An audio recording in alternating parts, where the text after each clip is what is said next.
میرے عزیزوں اور دوستوں، حضرت ابو ذر رضی اللہ تعالیٰ عنہ فرماتے ہیں کہ ایک مرتبہ نبی کریم صلی اللہ علیہ وآلہ وسلم سردی کے موسم میں باہر تشریف لائے اور پتے درختوں پر سے گر رہے تھے۔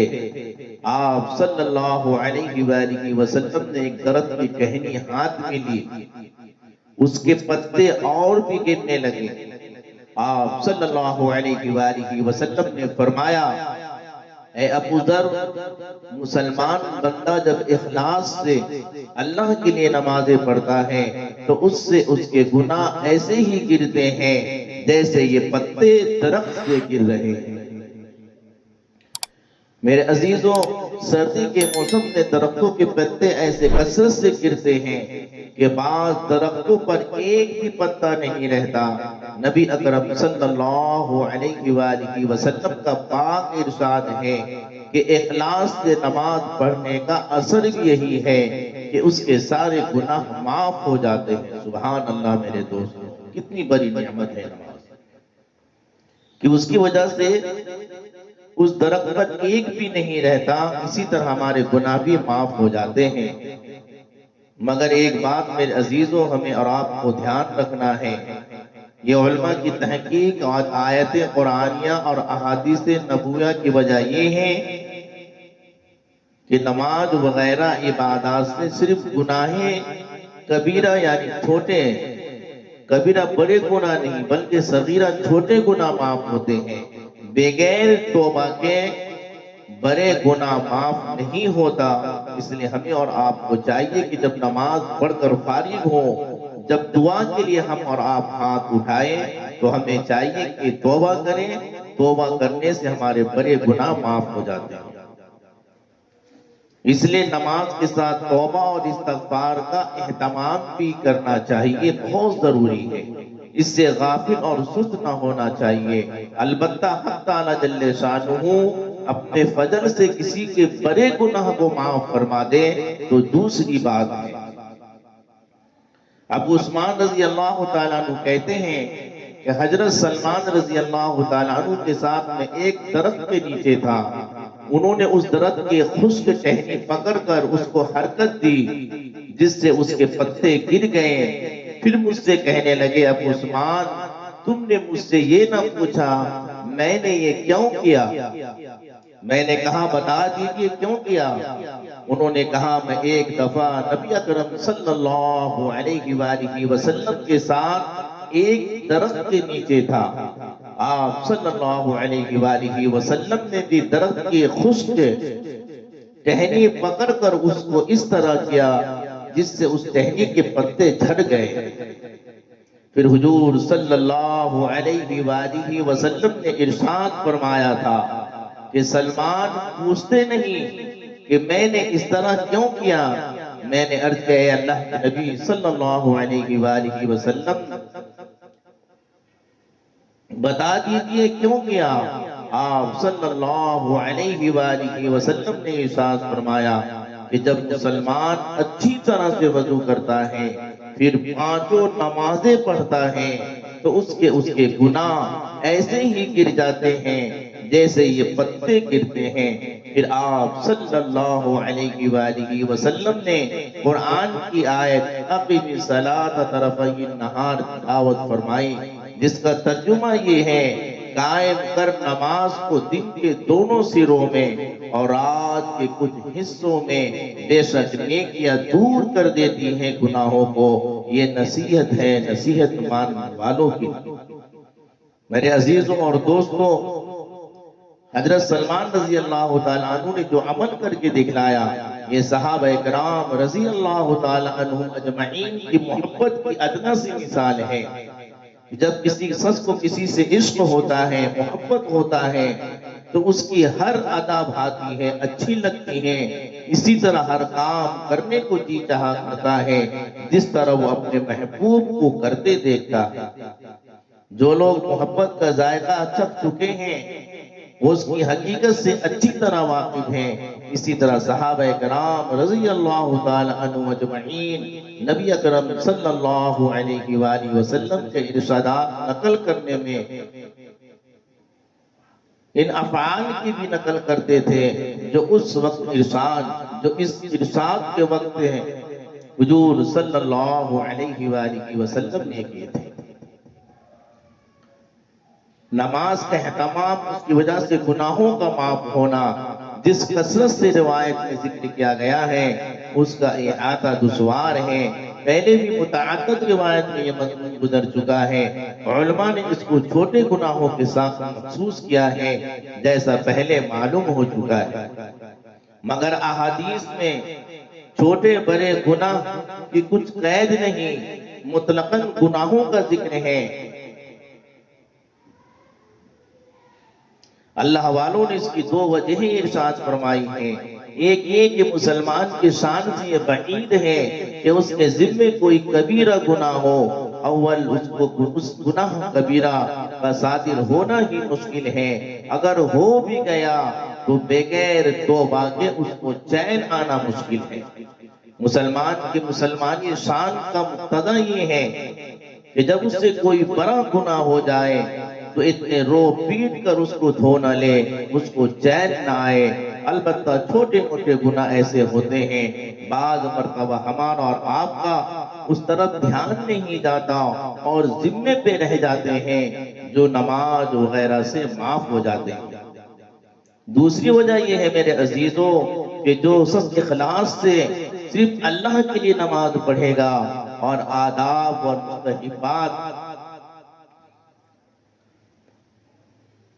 و مستحبات کی رعایت رکھے گا، وہ خود ہی نامعلوم کتنی مرتبہ توبہ اور استغفار کرے گا۔ اور نماز میں میرے عزیز التحیات کے اخیر میں دعا اللہم انی ظلمت نفسی، توبہ استغفار خود ہی موجود ہے۔ ان روایت میں وضو کو بھی اچھی طرح سے کرنے کا حکم ہے، جس کا مطلب یہ ہے کہ اس کے آداب اور مستحبات کی تحقیق کر کے ان کا اہتمام کریں تاکہ ہماری نمازیں صحیح ہو اور اس نماز کو ہم جو ہے صحیح سے پڑھنے والے بنیں۔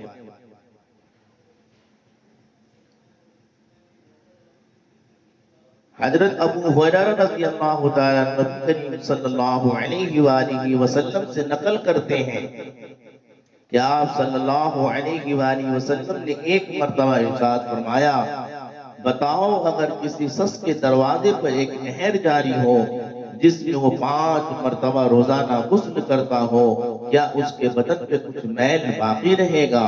صحابہ رضی اللہ عنہ نے عرض کیا، کچھ بھی باقی نہیں رہے گا۔ حضور صلی اللہ علیہ وآلہ وسلم نے یہی حال فرمایا، یہی حال 5 نمازوں کا ہے کہ اللہ جل شانہ ان کی وجہ سے گناہوں کو معاف کر دیتے ہیں۔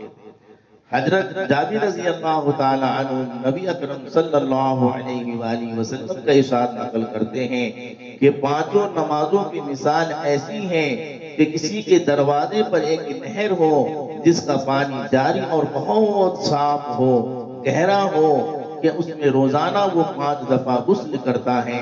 میرے عزیزو، جاری جو پانی ہوتا ہے وہ گندگی وغیرہ سے پاک ہوتا ہے، اور پانی جتنا بھی گہرا ہوگا اتنا ہی صاف اور شفاف ہوگا۔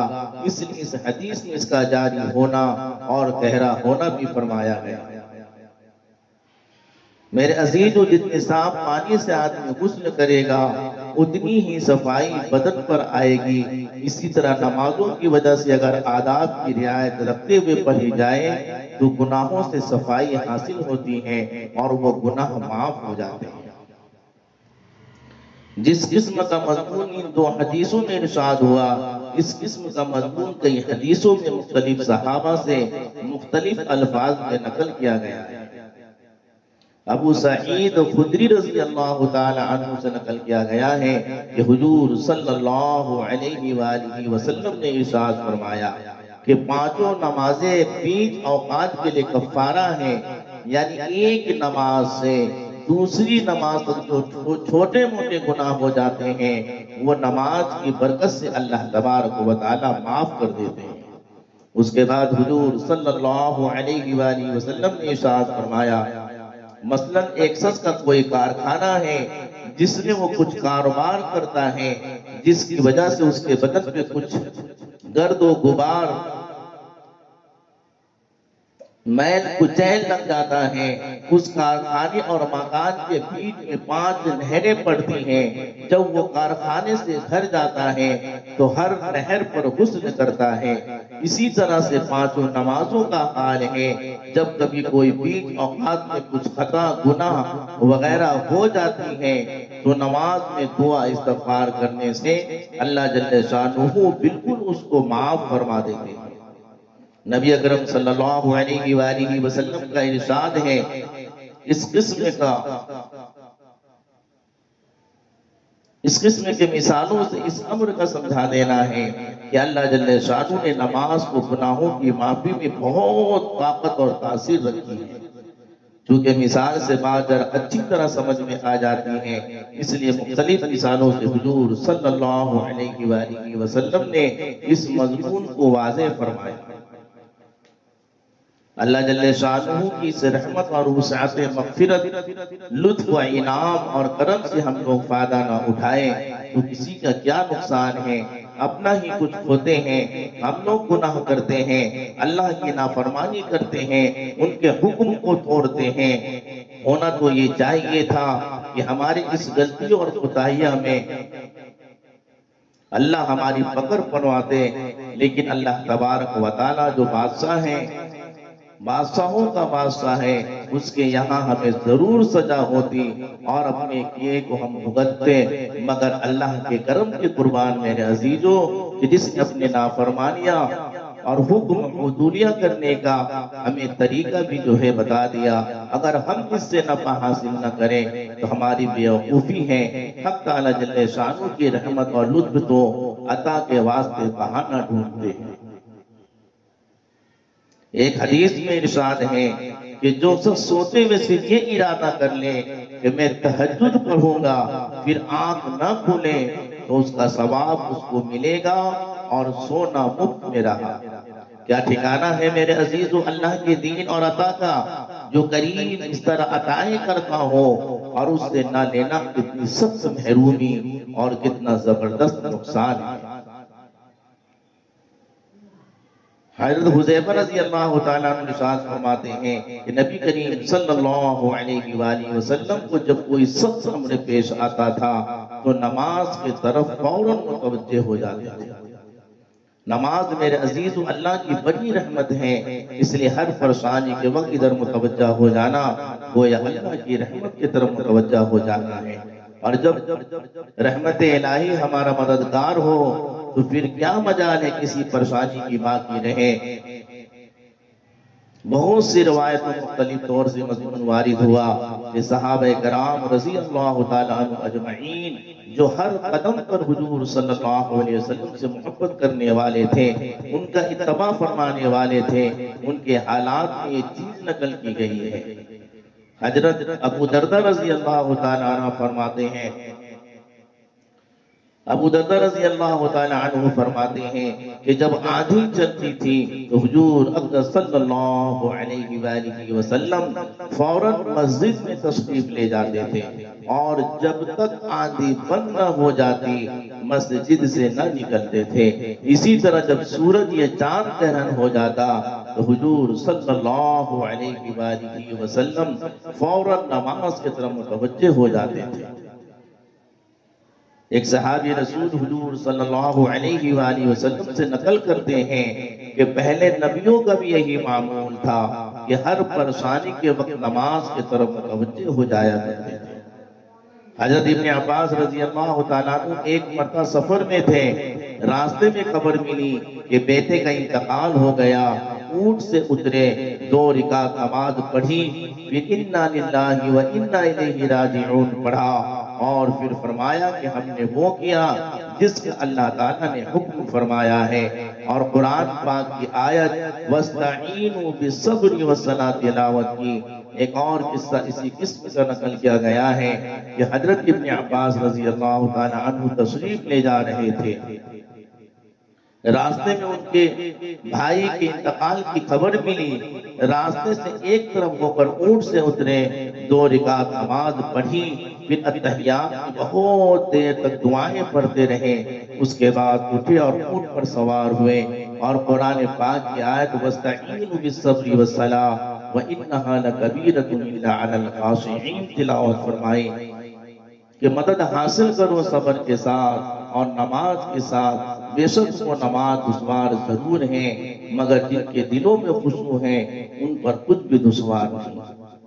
خشوع کا بیان تیسرے باب میں مفصل آ رہا ہے۔ انہی کا ایک اور قصہ ہے کہ ازواج مطہرات میں سے کسی کے انتقال کی خبر ملی تو سجدے میں گر گئے۔ کسی نے دریافت کیا کیا بات تھی؟ آپ نے فرمایا کہ حضور صلی اللہ علیہ وآلہ وسلم کا ہم کو یہی ارشاد ہے کہ جب بھی کوئی حادثہ دیکھو تو سجدے میں یعنی نماز میں مشغول ہو جاؤ۔ میرے عزیزوں، اس سے بڑا حادثہ اور کیا ہوگا کہ ام المؤمنین کا انتقال ہو گیا تھا۔ حضرت عباد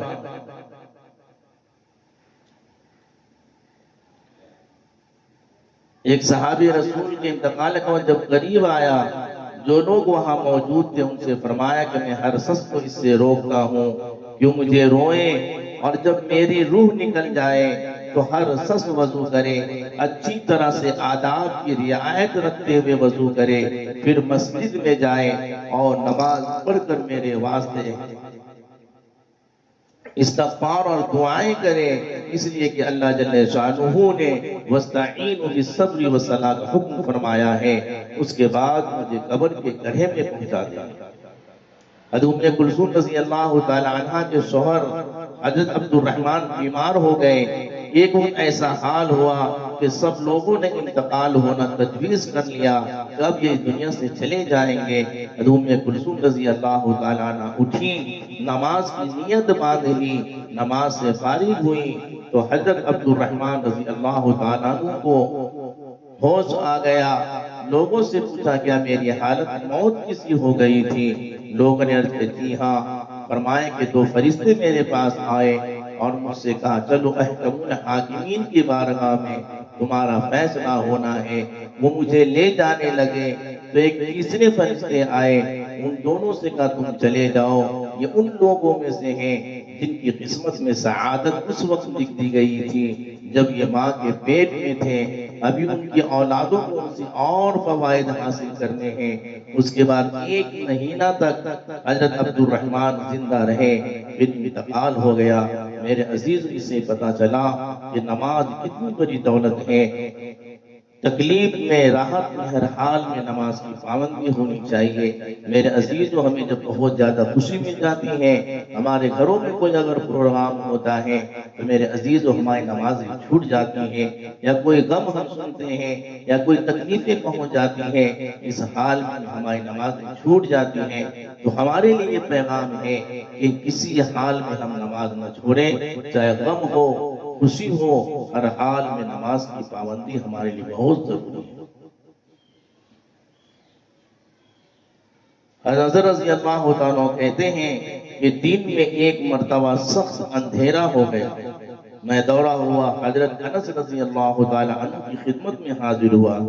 میں نے دریافت کیا کہ حضور صلی اللہ علیہ وآلہ وسلم کے زمانے میں بھی کبھی ایسی نوبت آئی ہے؟ انہوں نے فرمایا خدا کی پناہ، حضور صلی اللہ علیہ وآلہ وسلم کے زمانے میں تو ذرا بھی ہوا تیز چلتی تھی تو ہم سب مسجدوں کو دوڑ جاتے تھے، کہیں قیامت تو نہیں آ گئی۔ عبداللہ بن سلام رضی اللہ تعالیٰ عنہ کہتے ہیں کہ جب نبی اکرم صلی اللہ علیہ وآلہ وسلم کے گھر والوں پر کسی قسم کی تنگی پیش آتی تھی تو ان کو نماز کا حکم فرمایا کرتے اور یہ آیت تلاوت فرماتے، وَأْمُرْ أَهْلَكَ بِالصَّلَاةِ وَاصْطَبِرْ عَلَيْهَا لَا نَسْأَلُكَ رِزْقًا، کہ اپنے گھر والوں کو نماز کا حکم کرتے رہیے اور خود بھی اس کا اہتمام کیجئے۔ ہم آپ سے روزی کمانا نہیں چاہتے، روزی تو آپ کو ہم دیں گے۔ اور ایک حدیث میں ارشاد ہے کہ جس شخص کو کوئی بھی ضرورت پیش آئے، دینی ہو یا دنیاوی، اس کا تعلق مالک الملک سے ہو یا کسی آدمی سے، اس کو چاہیے بہت اچھی طرح وضو کرے، پھر 2 رکعت نماز پڑھے اور اللہ جل شانہ کی حمد و ثنا کرے، درود شریف پڑھے، اس کے بعد یہ دعا پڑھے تو اللہ تبارک و تعالیٰ اس کی دعائیں ضرور پوری کرتے ہیں۔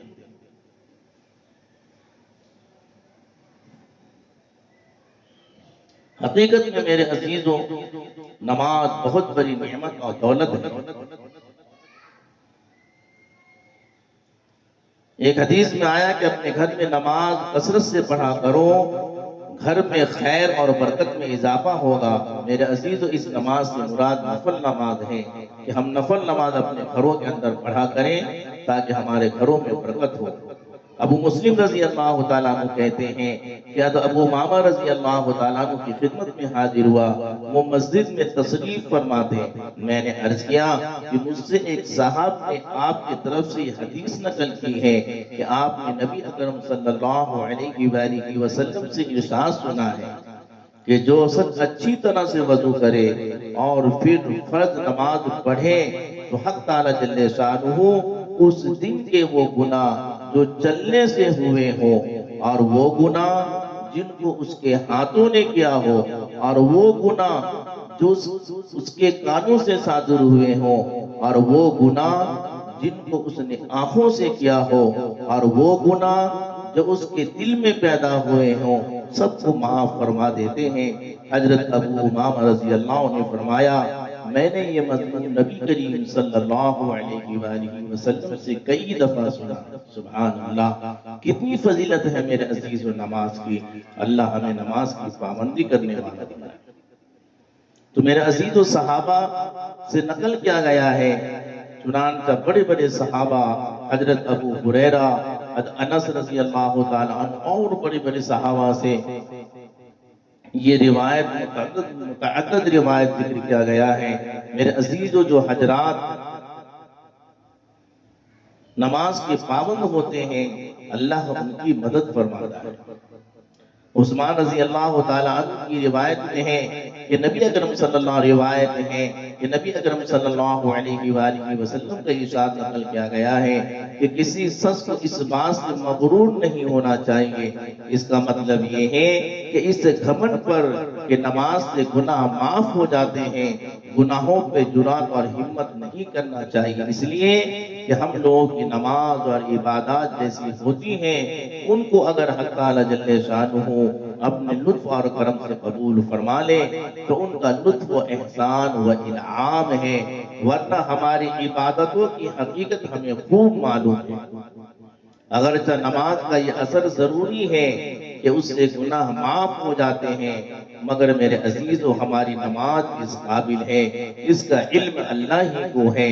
دوسری بات یہ بھی ہے اس وجہ سے گناہ کرنا، میرا مالک کریم ہے، رحیم ہے، معاف کرنے والا ہے، انتہائی بے غیرتی ہے۔ اس کی مثال تو ایسی ہوئی کوئی شخص یوں کہے کہ اپنے ان بیٹوں سے جو فلاں کام کرے درگزر کرتا ہو معاف کرتا ہو، تو وہ نالائق بیٹے اس وجہ سے کہ باپ نے تو مجھے معاف کر دیا ہے جان جان کر اس کی نافرمانیاں کرے۔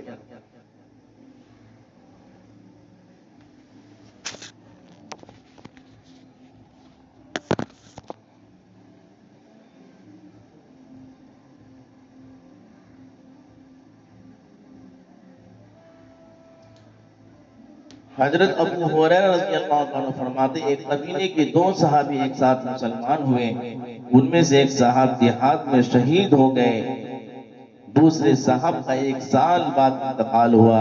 میں نے خواب میں دیکھا وہ صاحب جن کا 1 سال بعد انتقال ہوا ان شہید سے پہلے جنت میں داخل ہو گئے، تو مجھے بڑا تعجب ہوا کہ شہید کا درجہ تو بہت اونچا ہے، وہ پہلے جنت میں داخل ہوتے۔ میں نے حضور صلی اللہ علیہ وآلہ وسلم سے خود عرض کیا یا کسی اور نے عرض کیا تو حضور اقدس صلی اللہ علیہ وآلہ وسلم نے ارشاد فرمایا کہ جن صاحب کا بعد میں انتقال ہوا ان کی نیکیاں نہیں دیکھتے کتنی زیادہ ہو گئی، ایک رمضان المبارک کے پورے روزے بھی ان کے زیادہ ہوئے اور 6000 اتنی رکعتیں نماز کی 1 سال میں ان کی پڑھ گئی۔ تو میرے عزیزوں اس سے پتہ یہ چلا نماز بہت بڑی نعمت اور دولت۔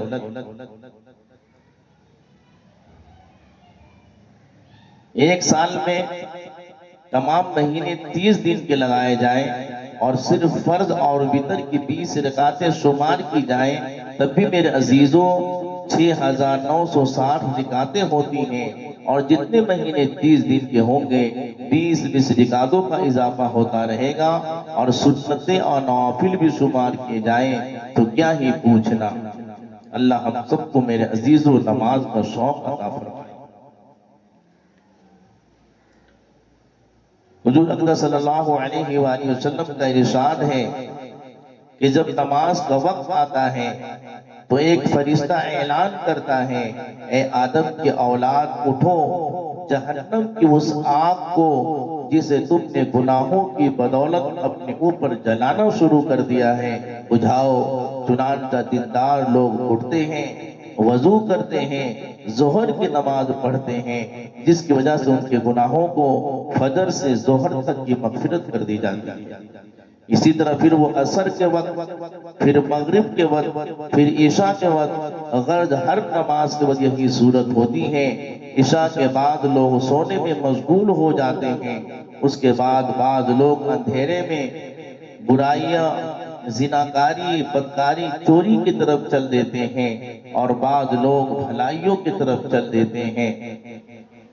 میرے عزیزوں، حدیث بہت کثرت سے مضمون آیا ہے کہ اللہ جل شانہ اپنے لطف سے نماز کی بدولت گناہوں کو معاف فرما دیتے ہیں۔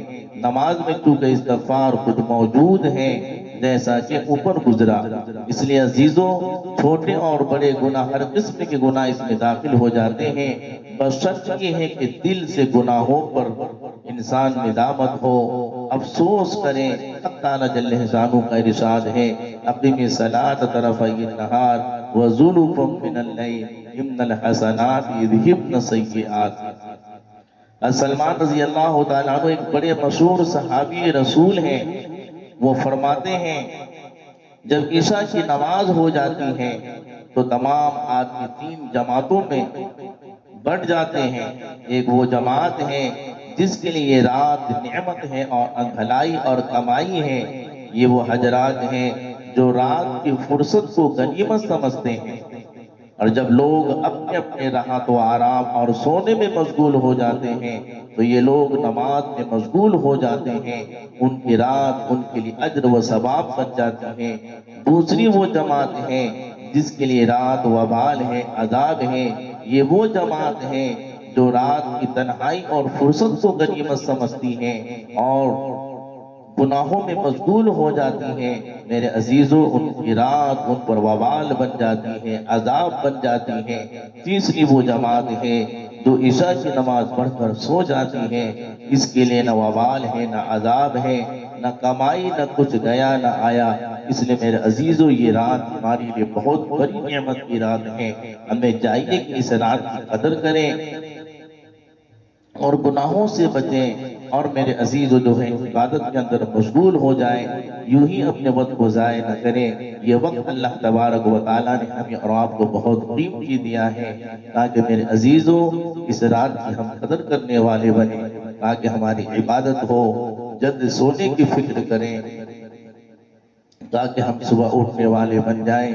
اللہ میرے عزیزو ہمیں نماز کا شوق عطا فرمائے، ہمیں جو ہے میرے عزیز اللہ سے محبت کرنے والا، نبی صلی اللہ علیہ وآلہ وسلم سے محبت کرنے والا بنائے۔ جو اللہ سے محبت کرتا ہے، اللہ کے حکم کو پورا کرتا ہے، نبی صلی اللہ علیہ وآلہ وسلم سے محبت کرتا ہے۔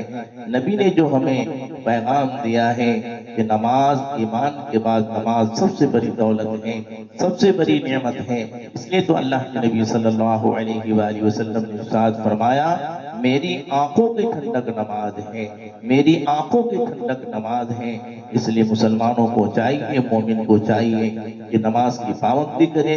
نماز جہاں بھی ہم ہو، جس حال میں ہو، ہم نماز کی پابندی کریں گے تو اللہ تبارک و تعالی ہم سے راضی ہو جائیں گے، ہمیں برکتیں عطا فرمائیں گے، اللہ کی رحمتیں ہم پر اترے گی۔ اللہ تبارک و تعالی ہم سب مسلمانوں کو عمل کرنے کی توفیق عطا فرمائے۔